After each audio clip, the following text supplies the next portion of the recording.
disampaikannya apa nih? Apa yang pengen untuk diketahui? Tadi kan kalau saya lihat dari tadi kan kalian sudah mengikuti persidangan semua kan?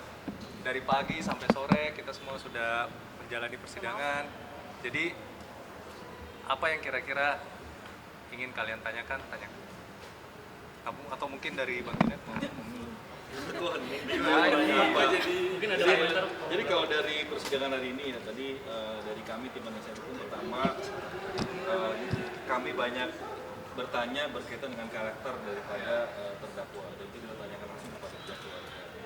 Karena ini juga berkaitan dengan pembuktian yang nanti kami mau lakukan, ya, berkaitan dengan karakter daripada klien kami adalah misalnya Harvey adalah seorang family man, dia orang yang nggak pernah punya konflik dengan orang, bahkan dia membantu dan lain sebagainya. Itu menjadi bagian daripada karakternya dia. Sehingga juga Pak Suparta tadi bagaimana dengan keluarga, bagaimana sikap dia yang bekerja keras, compliance dia terhadap aturan. Nah itu menunjukkan bahwa nanti dalam buktian tentang criminal intent itu akan kita sampaikan dalam buktian kita.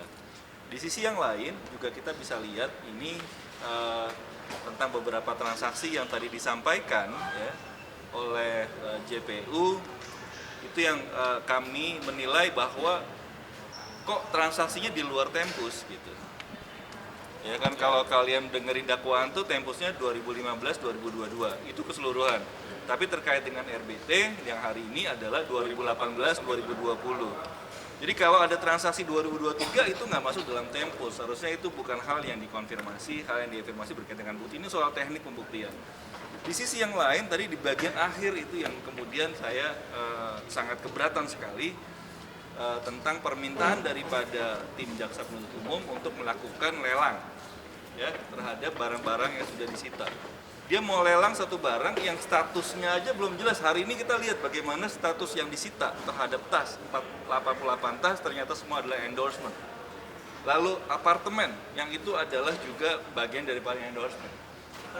Bagaimana kemudian tentang tahun perolehan? Tadi nggak pernah disebut ini. Ya. Karena kalau kita ngomongin berkaitan dengan itu maka itu harus ajak dengan tahun perolehan. Ya. Jadi barang yang disita itu harus sesuai dengan tempus di mana tahun perolehan itu adalah masuk dalam tempus ya, waktu dilakukannya tindak pidana. Nah ketika itu di luar tempus maka itu sudah kemana-mana. Di sisi yang lain tadi pasal 45 yang dirujuk itu adalah kalau mau dilakukan suatu pelelangan terhadap barang maka itu adalah barang yang cepat rusak, yang busuk. Ya, tambahan lagi, kenapa tadi dari rekan saya mengajukan keberatan? Kan rekan-rekan media tadi juga sudah mendengar bagaimana kesaksian dari Sandra ya, Ibu Sandra. Semua perolehan tas itu endorse dan berdasarkan keterangan dia itu semua adalah hasil jeripayahnya dia. Teman-teman rekan-rekan media juga mungkin sudah tahu bahwa mereka ini ada pisah harta. Kalau yang namanya pisah harta, apakah kemudian wajar kalau barang milik pasangan kita yang kita sendiri pisah harta itu dilelang untuk kepentingan pasangan lain? Itu kan harus dilihat dulu.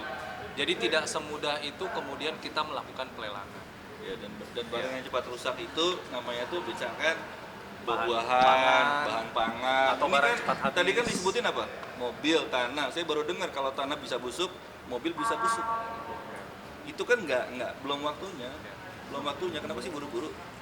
Tapi yang hari ini yang benar-benar saya pribadi selaku kami kuasa hukumnya Pak Harvey dan RBT, saya baru sadar di momen sidang ini apa sih sebenarnya kalau dibilang Pak Harvey ini ingin cari untung juga di sini, dia sudah punya bisnis sendiri dalam hal batubara tadi sudah disampaikan ya. Tapi kalau kita lihat karakteristiknya, personalitinya, memang pada dasarnya dia mau bantu dan dia melihat Pak Suparta ini sebagai omnya. Jadi rasa ingin membantu orang lain itu mengalahkan keinginan untuk mencari untung. Jadi kalau kita lihat apa sih sebenarnya tujuan dari Pak Harvey tiba-tiba muncul ikut rapat, ya Bang ya, ada di dalam beberapa pertemuan dengan PT Timah. Ternyata kalau kita lihat personalitinya memang beliau ini ingin membantu, ingin support gitu. tanpa ada pemikiran untuk kemudian mencari untung. Dan itu tadi juga sudah ditegaskan oleh beberapa saksi yang memang benar-benar keluarga dekat dan cukup mengenal baik ya Pak Harvey. Bahkan tadi di akhir, kalau saudara-saudara semua, rekan-rekan media semua melihat bagaimana kemudian salah satu klien kami juga, saudari Helena, itu menangis. Dia menyampaikan bahwa keponakannya pun dibantu oleh Pak Harvey pada saat COVID. Jadi kalau kita lihat memang karakternya klien kami ini rasa ingin membantu itu di atas keinginan untuk mencari untung yang selama ini mungkin masuk ke dalam dakwaan beliau ya. Kalau dalam sisi psikologis ya, afeksi dia lebih tinggi Dari kognitifnya. ketimbang- Betul. Itu nanti akan Nanti ya, akan dijelaskan dalam sesi tersendiri, dan itu memang akan berkaitan dengan pola-pola pembuktian kami. Cincin kawin tapi juga mau disita seperti apa?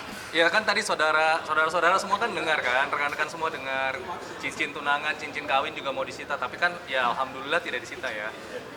Pak, mungkin di sidang sebelumnya kan memang ada saksi mengatakan bahwa ada keterlibatan Sandra Dewi dalam transfer 10M ke bos Smell. Ya tadi kan sudah diklarifikasi ya bahwa itu kan memang bentuknya adalah pinjaman.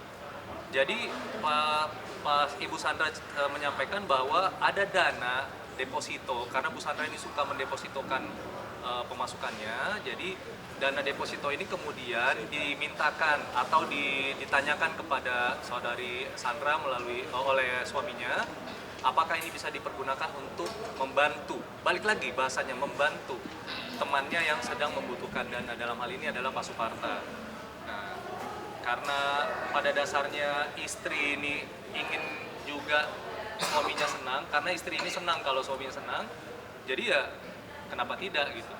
Nah, namun memang pada saat dibutuhkan dana itu untuk membeli kafling, maka si Bu Sandra meminta, mana dana yang kemarin sudah dipinjamkan, apakah sudah dikembalikan. Nah, karena memang pinjamannya itu berasal dari Pak Suparta, maka pengembaliannya juga pasti melalui Pak Suparta.